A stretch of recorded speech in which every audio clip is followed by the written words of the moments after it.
Thank you very much, everybody. Thank you very much. Before I begin, I'd like to extend my deepest condolences to the victims and families in Milwaukee, Wisconsin. Earlier today, a wicked murderer opened fire at a Molson Coors Brewing Company plant, taking the lives of 5 people. A number of people were wounded, some badly wounded. Our hearts break for them and their loved ones. We send our condolences. We'll be with them. And it's a terrible thing, terrible thing. So our hearts go out to the people of Wisconsin and to the families. Thank you very much. I've just received another briefing from a great group of talented people on the virus that is going around to various parts of the world. We have, through some very good early decisions that were actually ridiculed at the beginning, we closed up our borders to flights coming in from certain areas, areas that were hit by the coronavirus and hit pretty hard. And we did it very early. A lot of people thought we shouldn't have done it that early, and we did, and it turned out to be a very good thing.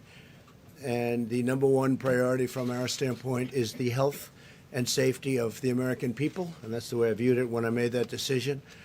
Because of all we've done, the risk to the American people remains very low. And we have the greatest experts in the world, really in the world, right here. The people that are called upon by other countries when things like this happen. We're ready to adapt, and we're ready to do whatever we have to as the disease spreads, if it spreads. As most of you know, the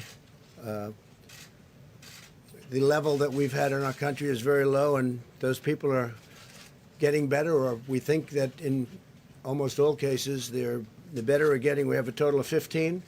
We took in some from Japan. You heard about that, because they're American citizens and they're in quarantine, and they're getting better too.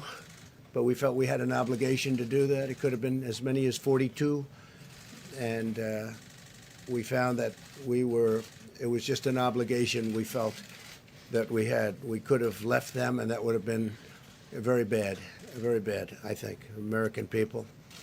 And they're recovering. Of the 15 people, the original 15, as I call them, 8 of them have returned to their homes, to stay in their homes until fully recovered. 1 is in the hospital, and 5 have fully recovered. And 1 is, we think, in pretty good shape. And it's in between hospital and going home. So we have a total of, 15 people, and they're in a process of recovering, with some already having fully recovered. We started out by looking at certain things. We've been working with the Hill very, very carefully, very strongly, and I think we have very good bipartisan spirit for money. We were asking for $2.5 billion, and we think that's a lot, but the Democrats and I guess Senator Schumer wants us to have much more than that. And normally in life, I'd say, we'll take it. We'll take it. If they want to give more, we'll do more. We're going to spend whatever's appropriate. Hopefully, we're not going to have to spend so much, because we really think we've done a great job in keeping it down to a minimum. And again, we've had tremendous success beyond what people would have thought. Now, at the same time, you do have some outbreaks in some countries. Italy and various countries are having some difficulty. China, you know about where it started. I spoke with President Xi. We had a great talk. He's working very hard, I have to say. He's working very, very hard. And if you can count on the reports coming out of China, that spread has gone down quite a bit. The infection seems to have gone down over the last 2 days. As opposed to getting larger, it's actually gotten smaller. In one instance where we think it's somewhat reliable, it seems to have gotten quite a bit smaller. With respect to the money that's being negotiated, they can do whatever they want. I mean, we'll do the 2.5. We're requesting 2.5. Some Republicans would like us to get 4, and some Democrats would like us to get 8.5, and we'll be satisfied whatever it is. We're bringing in a specialist, very highly regarded specialist, tomorrow, who works actually at the State Department, very, very tremendously talented in doing this. I want you to understand something that shocked me when I saw it, that I spoke with Dr. Fauci on this, and I was really amazed, and I think most people are amazed to hear it. The flu in our country kills from 25,000 people to 69,000 people a year. That was shocking to me. And so far, if you look at what we have with the 15 people, and they're recovering, one is pretty sick, but hopefully will recover. But the others are in great shape. But think of that, 25,000 to 69,000. Over the last 10 years, we've lost 360,000. These are people that have died from the flu, from what we call the flu. Hey, did you get your flu shot? And that's something. Now, what we've done is we've stopped non-U.S. citizens from coming into America from China. That was done very early on.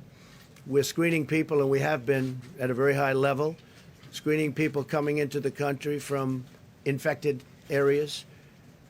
We have in quarantine those infected and those at risk. We have a lot of great quarantine facilities. We're rapidly developing a vaccine, and they can speak to you. The professionals can speak to you about that. The vaccine is coming along well, and in speaking to the doctors, we think this is something that we can develop fairly rapidly, a vaccine for the future, and coordinate with the support of our partners. We have great relationships with all of the countries that we're talking about. Some it's a fairly large number of countries. Some it's one person, and many countries have no problem whatsoever. And we'll see what happens. But we're very, very ready for this, for anything, whether it's going to be a breakout of larger proportions or whether or not we're at that very low level, and we want to keep it that way. So we're at the low level. As they get better, we take them off the list, so that we're going to be pretty soon at only 5 people, and we could be at just 1 or 2 people over the next short period of time. So we've had very good luck. The Johns Hopkins, I guess it is a highly respected, great place. They did a study, comprehensive, the country's best and worst prepared for an epidemic.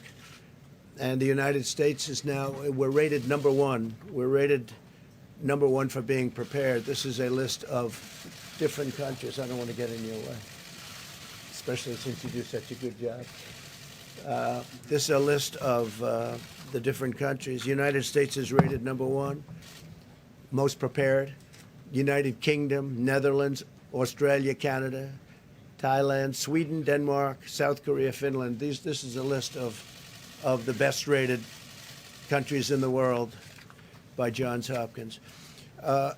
We're doing something else that's important to me, because he's been terrific in many ways, but he's also very good on health care. And we really followed him very closely. A lot of states do. When Mike was governor, Mike Pence of Indiana, they've established great health care. They have a great system there, a system that a lot of the other states have really looked to and changed their systems. They wanted to base it on the Indiana system. He's very good. And I think, and he's really very expert at the field. And what I've done is I'm going to be announcing exactly right now that I'm going to be putting our Vice President Mike Pence in charge, and Mike will be working with the professionals, doctors, and everybody else that's working. The team is brilliant. I spent a lot of time with the team over the last couple of weeks, but they're totally brilliant, and we're doing really well. And Mike is going to be in charge, and Mike will report back to me, but he's got a certain talent for this, and I'm going to ask Mike Pence to say a few words, please. Thank you, Mike.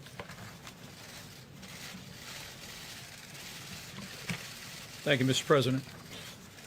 President Trump's made clear from the first days of this administration we have no higher priority than the safety, security, health, and well-being of the American people.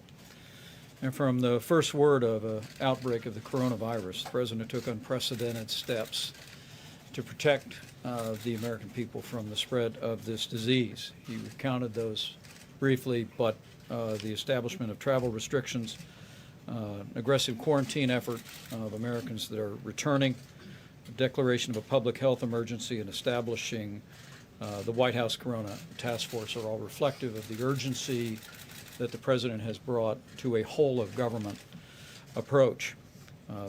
As a former governor from the state where the first MERS case emerged in 2014, I know full well the importance of presidential leadership, the importance of administration leadership, and the vital role of partnerships of state and local governments and health authorities in responding to the potential threat of dangerous infectious diseases.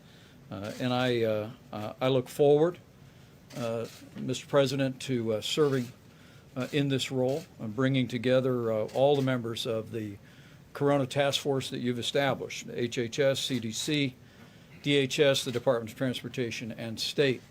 This team has been, at your direction, Mr. President, meeting every day since it was established. My role will be to continue to bring that team together, to bring to the President the best options for action to see to the safety and well-being and health of the American people. We'll also be continuing to reach out to governors, state and local officials. In fact, in the recent days, the White House met with over 40 state, county, and city health officials from over 30 states and territories to discuss how to respond to this, to the potential threat of the coronavirus. We'll be working with them in renewed ways to make sure they have the resources to be able to respond. And as the President said, we'll be adding additional personnel here at the White House to support our efforts on the President's behalf. We'll also be working with members of Congress to ensure that the resources are available for this whole of government response, and we'll be working very closely with Secretary Azar and his team that have done an outstanding job communicating to the public to ensure the American people have the best information on ways to protect themselves and their families, and also that the public has the most timely information on the potential threat to the American people. Mr. President, as we've been briefed, while the threat to the American public remains low of a spread of the coronavirus, you have directed this team to take all steps necessary to continue to ensure the health and well-being of the American people. And the people of this country can be confident that under your leadership, we will continue to bring the full resources of the federal government in coordination with our state and local partners to see to the health and well-being and to the effective response to the coronavirus here in the United States of America. With that, the President's asked me to recognize the Secretary of Health and Human Services, Alex Azar, and also the Deputy Director of CDC, Dr. Ann Shaka, for remarks. Secretary. Well, thank you, Mr. Vice President, and thank you, Mr. President, for gathering your public health experts here today and for your strong leadership in keeping America safe. And I just want to say I could not be more delighted that you've asked the Vice President, my old friend and colleague, to lead this whole of government approach with us under the Emergency Support Function number 8. As of today, we have 15 cases of COVID-19 that have been detected in the United States, with only one new case detected in the last 2 weeks. We also have 3 cases among Americans repatriated from Wuhan and 42 cases among Americans repatriated who had been stuck on the Diamond Princess in Japan. The President's early and decisive actions, including travel restrictions, have succeeded in buying us incredibly valuable time.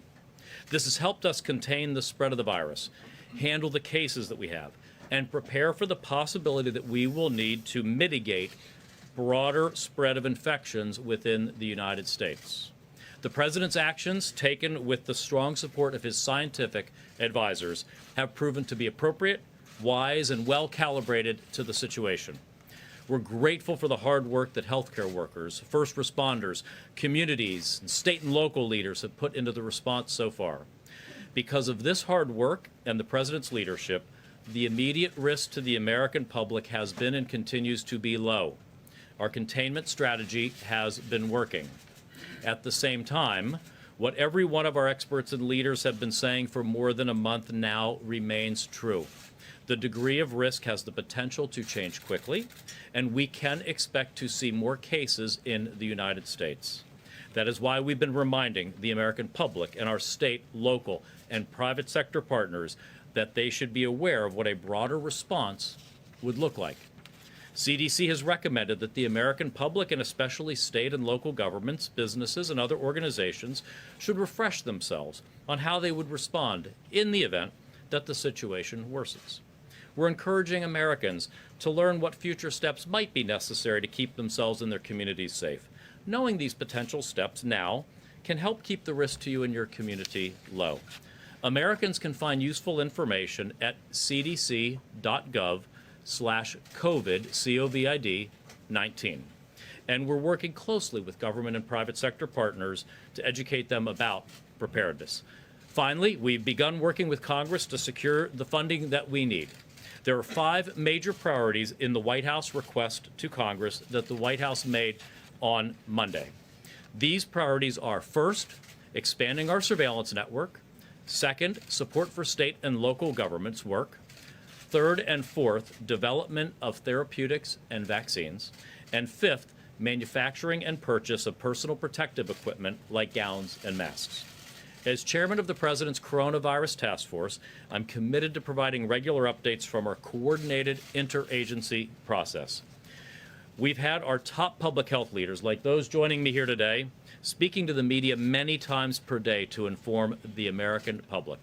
The Trump administration is going to continue to be aggressively transparent, keeping the American people and the media apprised of the situation and what everyone can do.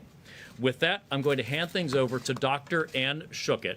Dr. Schuchat is the senior career official at the Centers for Disease Control and Prevention, the principal deputy director, with an over 30-year career at the CDC in public health and as a member of the United States Public Health Service Commission Corps. So, Dr. Schuchat, I'll turn it over to you.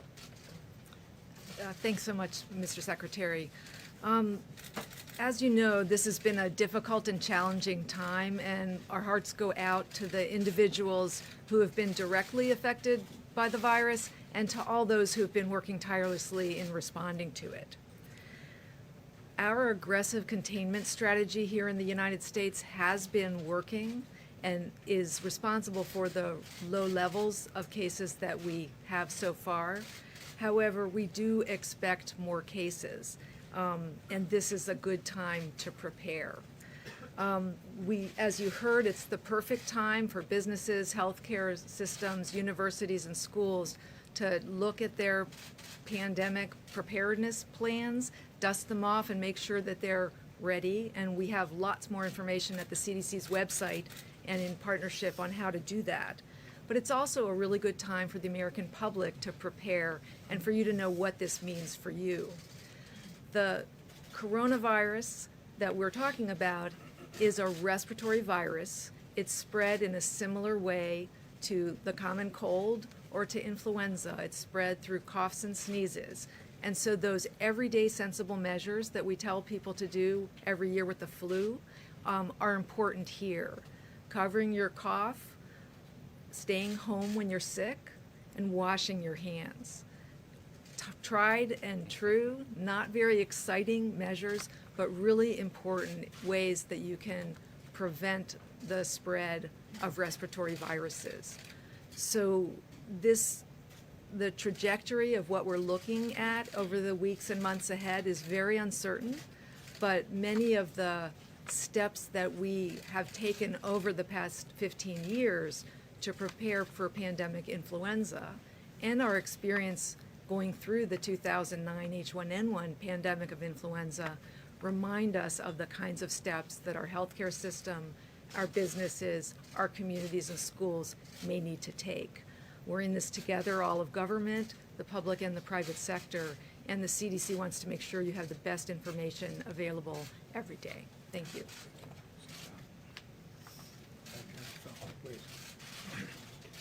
I just want to give you a very quick update on the.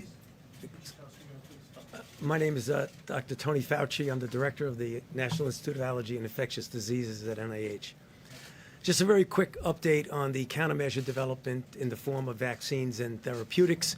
I had told this audience at a recent press briefing that we have a number of vaccine candidates and one prototype one to give you a feel for the time frame of a vaccine and what its impact might be now and in subsequent years, is that I told you we would have a vaccine that we would be putting into trials to see if it's safe and if it induces a response that you would predict would be protective in about 3 months. I think it's going to be a little bit less than that. It's probably going to be closer to 2 months. That would then take about 3 months to determine if it's safe and immunogenic, which gives us 6 months. Then you graduate from a trial, which is phase 1 of 45 people, to a trial that involves hundreds, if not low thousands of people to determine efficacy. At the earliest, an efficacy trial would take an additional 6 to 8 months. So although this is the fastest we have ever gone from a sequence of a virus to a trial, it still would not be any applicable to the epidemic unless we really wait about a year to a year and a half. Now, that means 2 things. One, the answer to containing is public health measures. We can't rely on a vaccine over the next several months to a year. However, if this virus, which we have every reason to believe it is quite conceivable that it will happen, will go beyond just a season and come back and recycle next year. If that's the case, we hope to have a vaccine. And then finally and briefly, therapeutics. There are a number of antiviral drugs that are being tested. A few days ago, we initiated a randomized controlled trial of a drug called remdesivir, which has antiviral activity in vitro in an animal model. The good news about that is that it's a trial that's randomized to either placebo or standard of care and drug and standard of care, which means that we will know reasonably soon whether it works. And if it does, we will then have an effective therapy to distribute. Thank you. Okay, thank you.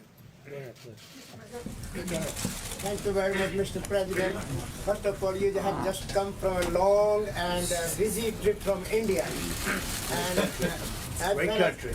As far Long as this trip. coronavirus is concerned, you have a great scientific and medical team behind you and with you, and I'm sure they will keep America safe. As far as your trip to India, Mr. President, where do we go from here as far as U.S.-India relations are concerned? And also, Mr. President, you are very famous in India, and Prime Minister Modi is very famous in America. What is the future? And Indian-American community is with you, Mr. President. Yeah, we won't talk too much about that other than I just got back. Long flight. It's a long flight. He's a great gentleman, a great leader. It's an incredible country. We were treated very, very well, and we really enjoyed it. A lot of tremendous progress was made in terms of relationship. Our relationship with India is extraordinary right now, and we're going to be doing a lot of business with India. They're sending billions and billions of dollars now to the United States. But we'd rather talk about this right now. Mr. President, the CDC said yesterday that they believe it's inevitable that the virus will spread in the United States, and it's not a question of if, but when. Do you agree with that assessment? Well, I don't think it's inevitable. It probably will. It possibly will. It could be at a very small level, or it could be at a larger level. Whatever happens, we're totally prepared. We have the best people in the world. You see that from the study. We have the best prepared people, the best people in the world. Congress is willing to give us much more than we're even asking for. That's nice for a change. But we are totally ready, willing, and able. It's a term that we use. It's ready, willing, and able. And we have. It's going to be very well under control. Now, it may get bigger. It may get a little bigger. It may not get bigger at all. We'll see what happens. But regardless of what happens, we're totally prepared. Please. Mr. President, you talked a little earlier about the screening measures that you put in place and the travel restrictions you put in place regarding China. At this point, as the virus spreads in Italy and South Korea, are you planning on adding those countries? Well, just so you understand, I'm the president of the United States. I'm not the president of other countries. Other countries, some are on the list that are very respected in what they do in terms of what we're talking about.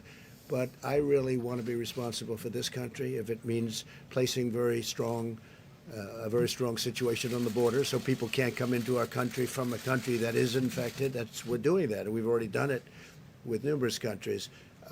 But we have to focus on this country. I don't think it's right to impose ourselves on others.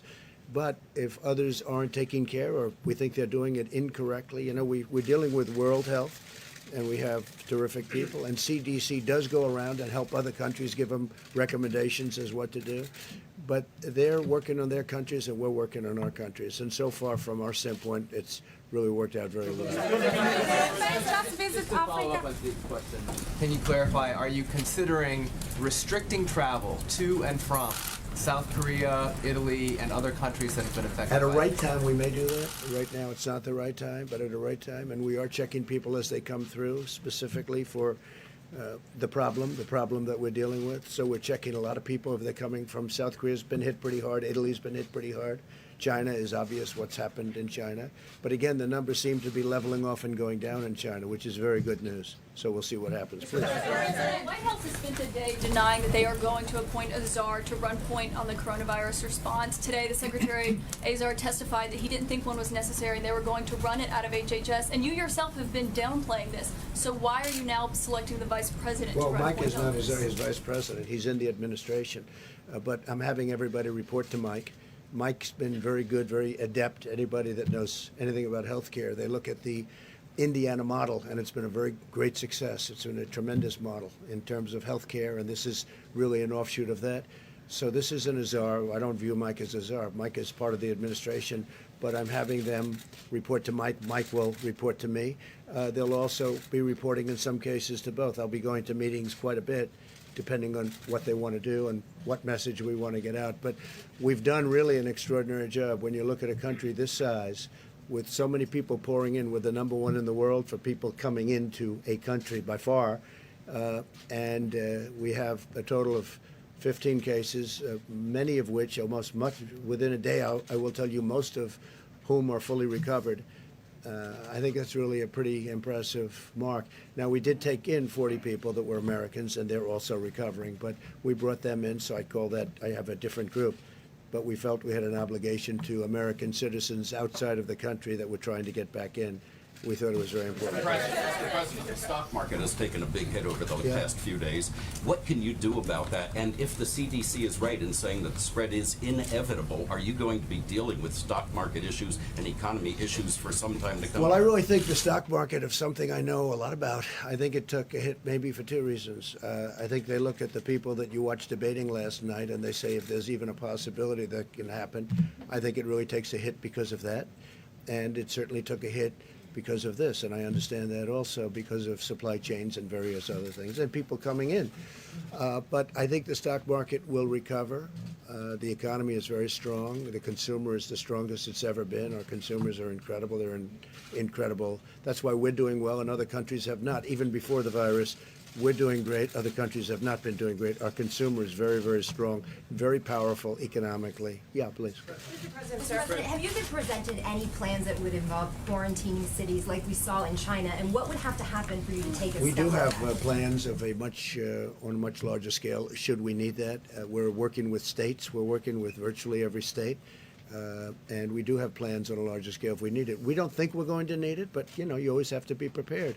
And again, Congress is talking to us about funding, and we're getting far more than what we asked for. And I guess the best thing to do is take it. We'll take it. How much are you willing to give? How much money are you willing to give Congress if they're going $6 Well, billion we're going to more see, than but you we'll take offered? care of states because states are working very hard. We have hospitals in states that make rooms available, and they're building quarantine areas where you can keep people safely.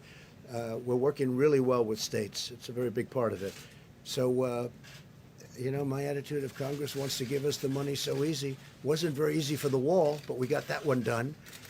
If they want to give us the money, we'll take the money and we'll just do a good job with it. Yeah, please. Go ahead. Mr. President, should Americans be going out getting protective equipment such as masks and so forth? And if so, what is the U.S. doing to boost production of masks? Well, we can get a lot of it. In fact, we've ordered a lot of it just in case we need it. We may not need it. You understand that. But in case we're looking at worst case scenario, we're going to be set very quickly. But I don't think we're going to ever be anywhere near that. I really don't believe that we're going to be anywhere near that. Our borders are very controlled. Our flights in from certain areas that we're talking about are very controlled. I don't think we'll ever be anywhere near that. Please go ahead. Back to the stock market for a second. The travel-related stocks have especially been hammered here in the last couple days. What would you say to Americans out there who right now are looking forward to the summer or the upcoming months and saying to themselves, should I make my summer plan? Should I go travel abroad? Well, hopefully they're going to be able to do that. We hope that it's going to be in good shape by that time. But, they're going to have to remain a little bit flexible. Yeah, I would say travel-related companies, certainly right now, they would be hurt. At the same time, this ends. This is going to end. Hopefully it'll be sooner rather than later. And I think the business that they lost will be picked up at a later date. But, right now, I think they're not going to be, probably not going to be going to China. They're not going to be going to certain countries where the problem is far greater than it is in the United States.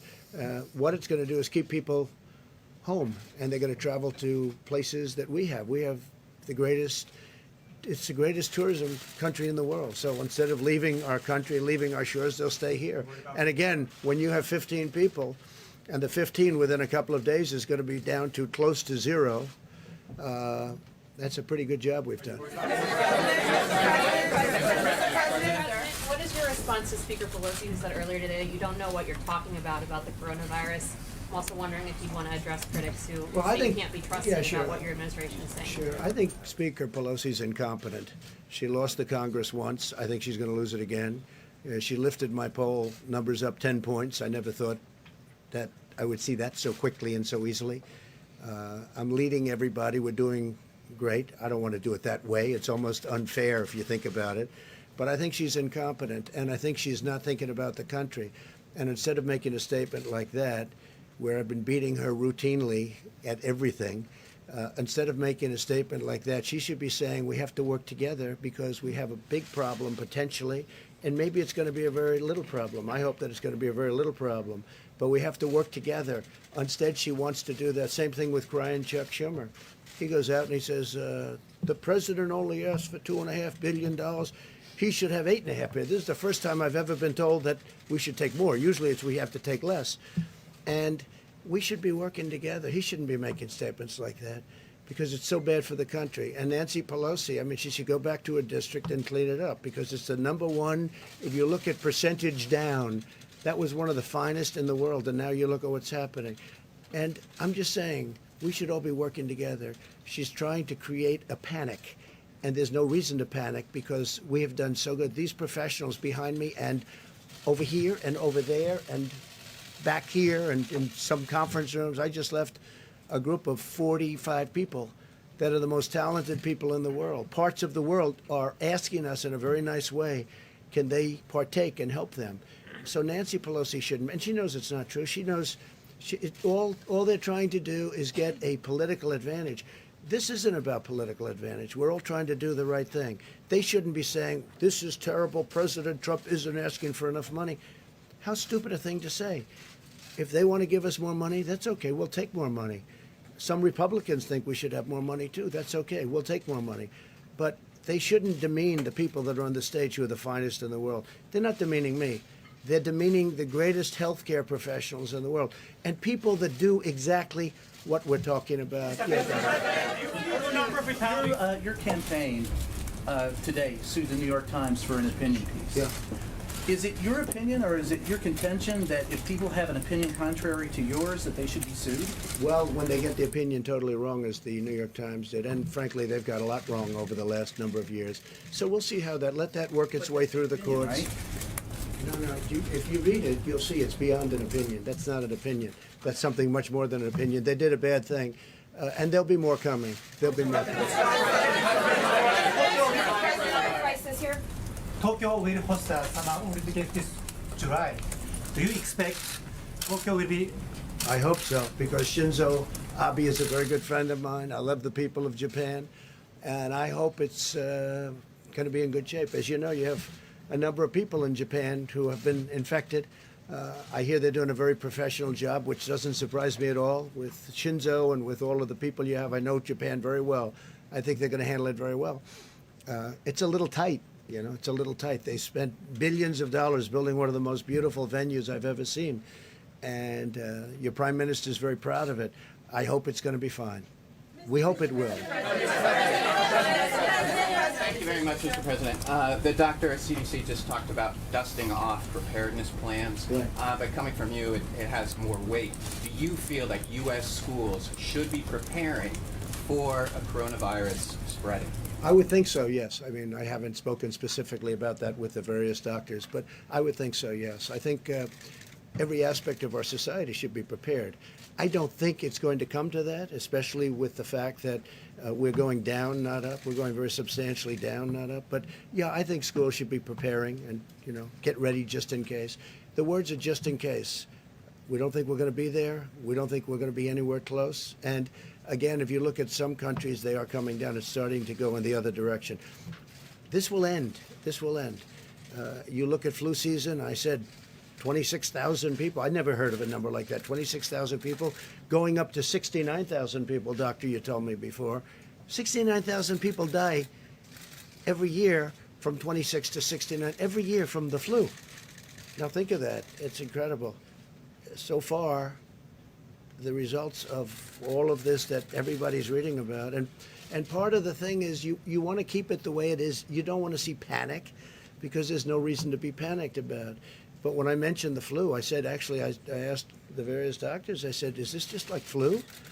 Because people die from the flu, and this is very unusual. And it is a little bit different, but in some ways it's easier, and in some ways it's a little bit tougher. But we have it so well under control. I mean, we really have done a very good job. Go ahead. Do you believe the number of fatalities? Mr. President. You mentioned the stock market earlier. To go back to that, to be clear, the Dow Jones dropped more than 2,000 points this week. Are you suggesting that that was overblown? Are financial markets overreacting here? I think the financial markets are very upset when they look at the Democrat candidate standing on that stage making fools out of themselves. And they say, if we ever have a president like this, and there's always a possibility, it's an election, who knows what happens, right? I think we're going to win. I think we're going to win by a lot.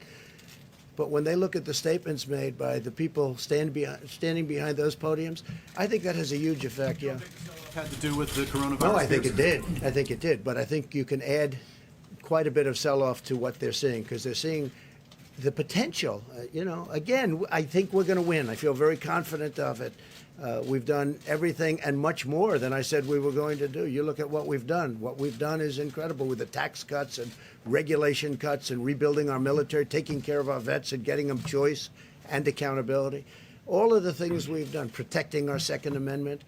I mean, they view that, the Second Amendment, they're going to destroy the Second Amendment. When people look at that, they say, this is not good. So you add that in. I really believe that's a factor. But no, this is what we're talking about is the virus. That's what we're talking about. But I do believe in terms of CNBC and in terms of Fox Business, I do believe that that's a factor, yeah.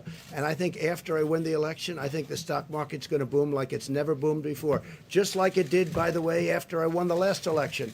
The stock market the day after went up like a rocket ship. At what point would you be considering loosening the travel restrictions regarding China? When we're at a point where we don't have a problem. We're not going to loosen the travel restrictions. That's what saved us. Had I not made, Mike alluded to it, had I not made a decision very early on not to take people from a certain area, we wouldn't be talking this way. We'd be talking about many more people would have been infected. I took a lot of heat. I mean, some people call me racist because I made a decision so early. And we had never done that as a country before, let alone early. So it was a bold decision. It turned out to be a good decision. But I was criticized by the Democrats. They called me a racist because I made that decision, if you can believe that one. We have to all work together. We can't say bad things, and especially when we have the best team anywhere in the world. And we really gave it an early start. We gave it a very early start. Republicans have consistently called for enormous cuts to the CDC, the NIH, and the WHO. You've talked a lot today about how these professionals are excellent, how they're critical and necessary. Does this experience at all give you pause about those No, consistent because cuts? we can get money and we can increase staff. We know all the people. We know all the good people. It was a question I asked the doctors before. Some of the people we cut, they haven't been used for many, many years. And if we ever need them, we can get them very quickly. And rather than spending the money, and I'm a business person, I don't like having thousands of people around when you don't need them. When we need them, we can get them back very quickly. For instance, we're bringing some people in tomorrow that are already in this, great government that we have, and very specifically for this. We can build up very, very quickly, and we've already done that. I mean, we really have built up. We have a great staff, and using Mike, I'm doing that because he's in the administration, and he's very good at doing what he does and doing as it relates to this. Yeah, go ahead. Go ahead, please. Thank you, Mr. President. Yeah, go ahead. So far, your administration. I picked him, but you're fine. So far, your administration is only testing less than 500 people, and health officials are questioning whether that's enough, comparing to other countries who have tested more than tens of thousands of people. Are you planning to test more people? Well, we're testing everybody that we need to test, and we're finding very little problem. Now, you treat this like a flu. We were, in fact, I might ask one of the doctors to come up and explain it. You want to wash your hands a lot. You want to stay, if you're not feeling well, if you feel you have a flu, stay inside, sort of quarantine yourself, don't go outside. But there are certain steps that you can take that we won't even be necessary. In many cases, when you catch this, it's very light. You don't even know there's a problem. Sometimes they just get the sniffles. Sometimes they just get something where they're not feeling quite right. And sometimes they feel really bad. But that's a little bit like the flu. It's a little like the regular flu that we have flu shots for. And we'll essentially have a flu shot for this in a fairly quick manner. Yeah, go ahead. Mr. President, 2 weeks ago, Mr. President, your acting OMB director was in this room and was talking about what he expects to be GDP growth for this coming year. He said it was 3%, and we've talked about the effects of the coronavirus on the supply chain, the declines in the financial markets. Are you still confident that you'll see that kind of economic growth this year? No, we're going to have tremendously low unemployment. We're setting records in that way. In fact, the administration is, as you know, the lowest average unemployment of any administration in history, and our numbers are very low, very good, 3.5, 3.6. But you can't really see what this does in terms of GDP. It could affect it, but that's irrelevant compared to what we're talking about. We want to make sure it's safe. Safety, number one. But this would have, an impact on GDP. But we're still we're doing great. But this will have, just like, I'll tell you what has a big impact. Boeing has a big impact. How did that happen? A year ago, all of a sudden, that happened. I think that took away a half a point to a point even. It's a massive company. I think Boeing, we had the General Motors strike. That was a big impact on GDP. And of course, we're paying interest rates. I disagree with the head of the Fed. I'm not happy with what that is because he's kept interest rates. President Obama didn't have near the numbers, and yet, if you look at what happened, he was paying zero. We're paying interest. Now, it's more conservative, and frankly, people that put their money away are now getting a return on their money as opposed to not getting anything. But I think, we're the greatest of them all. We should be paying the lowest interest rates. And when Germany and other countries are paying negative rates, meaning they're literally getting paid when they put out money. I mean, they borrow money and they get paid when it gets paid back. Who ever heard of this before? It's a first. But we don't do that. So I totally disagree with our Fed. I think our Fed has made a terrible mistake, and it would have made a big difference. As good as we've done, even without the 2,000 points, and we started off at 16,000, and we'll be at 28,000 without. We were going to crack 30,000. We have had increases like nobody's seen before, but we're doing well. But we have to watch. We're doing well anyway. In other words, even despite the 2,000 points, it sounds like a lot, and it's a lot, but it's not. It's very little compared to what we've gone up. But we'll be watching it very closely. But we have been hurt by General Motors. We've been hurt by Boeing, and we've been hurt, in my opinion, very badly by our own Federal Reserve, who has also created a very strong dollar. That's something nice about a strong dollar, but it makes it much harder to do business outside of this country. Thank you, sir. A number of your supporters online have embraced these theories or forwarded these theories that the CDC may be exaggerating the threat of coronavirus to hurt you politically. Rush Limbaugh the other day said this has been advanced to weaponize the virus against you. You don't mean my supporters. You mean my people that are not supporters. Right, your opponents. I agree with it. I think they are. I think, and I'd like it to stop. I think people know that when Chuck Schumer gets upset, I mean, he did the same thing with a couple of trade deals that are phenomenal deals now. Everybody's acknowledged they're phenomenal deals. Before he ever saw the deal, he didn't even know we were going to make a deal. They said, what do you think of the deal with China? I don't like it. I don't like it.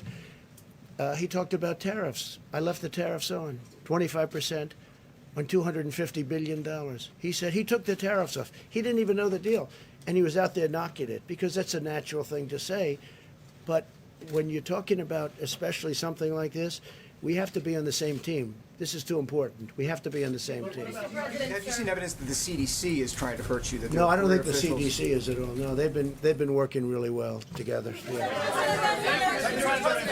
No, they really are. They're professional. I think they're beyond that. They want this to go away. They want to do it with as little disruption, and they don't want to lose life. I see the way they're working. This gentleman, these people behind me, and others that are in the other room. They're incredible people. No, I don't see that at all. Thank you, Mr. President. Thank you very much. I don't know who said that, but Thank you, Mr. President. Tonight you're minimizing the risk, the danger of the virus. Are you telling the Americans, except for the ones who are sick, not to change any of their behaviors? No, I think you have to always, I do it a lot anyway, as you probably heard. Wash your hands, stay clean. You don't have to necessarily grab every handrail unless you have to. You do certain things that you do when you have the flu. I mean, view this the same as the flu. When somebody sneezes, I mean, I try and bail out as much as possible with the sneezing. I had a man come up to me a week ago. I hadn't seen him in a long time, and I said, how you doing? He said, fine, fine. He hugs me, kisses. I said, are you well? He says, no. He said, I have the worst fever and the worst flu. And he's hugging and kissing me. So I said, excuse me. I went there, I started washing my hands. So you have to do that. This is, I really think, Doctor, you want to treat this like you treat the flu, right? And, it's going to be fun. I want to have you, it was so nice of you to say thank you very much. Go ahead, give me a nice question then. Don't ruin it. Don't ruin it with a bad question. Go It's ahead. really nice to talk to you without the helicopter. I gotta say yeah. that. But also, I want to talk to you about 2014. During the Ebola crisis, you said you wanted a quote-unquote full travel ban. You said Obama was a quote-unquote stubborn dope, not for doing it. You said, just stop the flights, dummies. You also said it was a quote-unquote total joke to appoint someone to lead the Ebola response with, quote, zero experience in the medical field. Now you've appointed They listened Mike to a Pence. lot of what I had to say. I did. So And how does that square with what you're doing They now? listened to a lot, well, because this is a much different problem than Ebola. Ebola, you disintegrated, especially at the beginning. They've made a lot of progress now in Ebola. But with Ebola, we were talking about it before. You disintegrated. You got Ebola. That was it. This one is different, much different. This is a flu. This is like a flu. And this is a much different situation than Ebola. But and we're working on Ebola right now, by the way. We're working on certain areas of the Congo. The Congo has Ebola, and caused largely by the fact that they have war and people can't get there. We can now treat Ebola. At that time, it was infectious, and you couldn't treat it. Nobody knew anything about it. Nobody had ever heard of anything like this. So it's a much different situation. The rate of mortality. I think it was to me. Thank you. So, let me ask you this. Yeah, go ahead. In just the course of the last couple of minutes, you have disputed some of what the officials that are working in your administration behind you have said about the risk of coronavirus and its spread.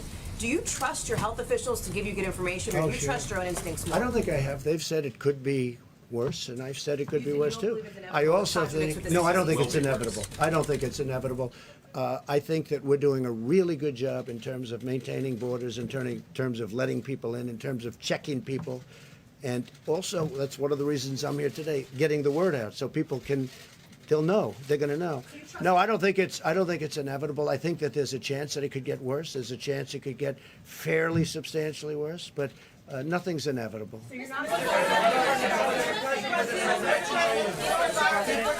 Mr. President, Brazil has its first case. That's right.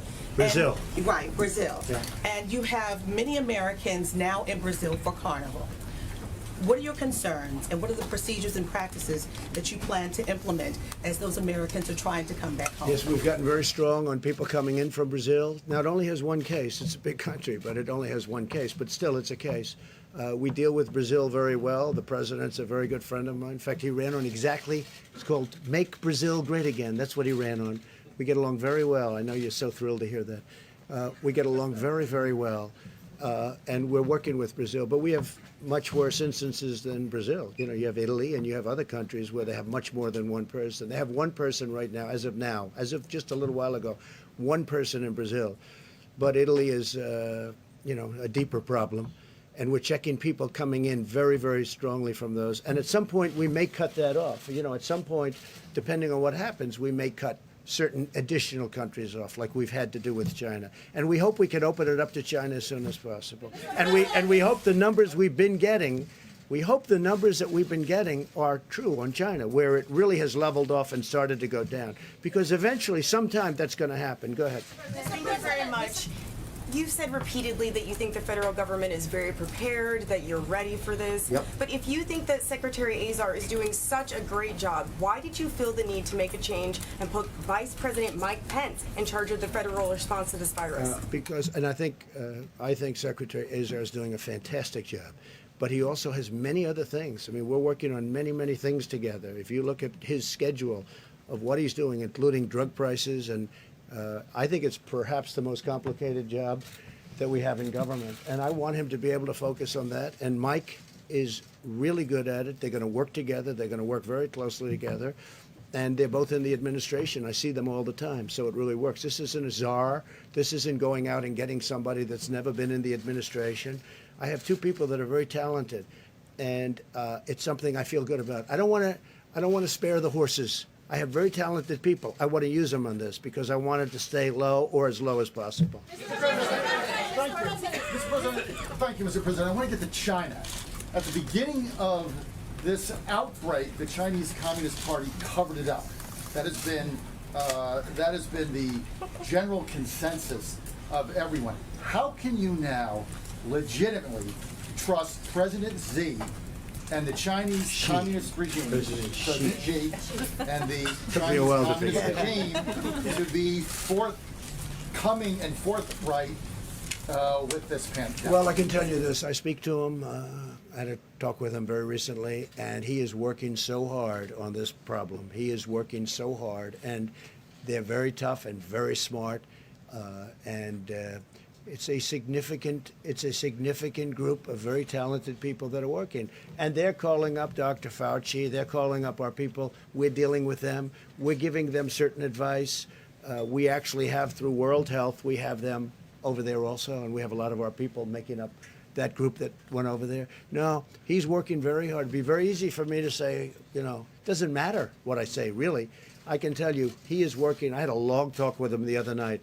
He is working really, really hard. He wants it to go away from China and go away fast, and he wants to get back to business as usual. Talked about the flu in comparison to the coronavirus. Flu has a fatality ratio of about 0.1%. Correct. This has a fatality ratio somewhere between 2 and 3%. Well, we think. We don't know exactly what it is. So And the flu is higher than that. The flu is much higher than that. There's more people who get the flu, but this is spreading, or it's going to spread maybe within communities. That's It may. expectation. Does that worry you? Because that seems to be what worries the American No, because people. we're ready for it. It is what it is. We're ready for it. We're really prepared. We have, as I said, we have the greatest people in the world. We're very ready for it. We hope it doesn't spread. There's a chance that it won't spread too, and there's a chance that it will. Then it's a question of at what level. So far, we've done a great job. When you have 15 people with this whole world coming into the United States, and the 15 people are either better or close to being better, that's pretty good. All right, we'll do one more. Go ahead. Mr. President, thank you. There have been many cases of price gouging on the sales of medical equipment, masks, and so on. Should the government be investigating that, looking into it, and do you have a message on that? If you tell me that's happening, we would definitely investigate. We don't want that. All right, one more. Go ahead. Go ahead. Mr. President, thank you. Go ahead. No. Yes? Go ahead. Are you working with China right now, Yes. specifically in what areas? Also, We're do you working worry with about China. We just did the biggest trade deal in history. We did two of them between USMCA and the China deal. It's the biggest in history. The relationship with China is a very good one. And I can tell you that, again, President Xi is working really hard. He wants this problem solved as hard as you can work. Thank you all. Thank you all. I may leave you behind and you can answer a few more questions. So you can ask them a few. Okay? Are you going to do this more often? Yes. You are? Please, come on more often. If you'd like to. Yes, Yes. We'll do it more. Mr. President, we love you in Africa. Did you send Wish him good luck. And who? Secretary Azar, given the Pence move, I think if I could just clarify, I think you're not getting the point here of this. I'm still chairman of the task force. Mick Mulvaney's been serving actually an invaluable role for me as acting chief of staff, helping to coordinate across the government with my colleagues and the whole of government approach. Having the vice president gives me the biggest stick one could have in the government on this whole of government approach. So you don't feel like you're being replaced? Not in the least. When this was mentioned to me, I said I was delighted that I get to have the vice president helping in this way. Delighted, absolutely. Will you answer a few more questions? Not tonight.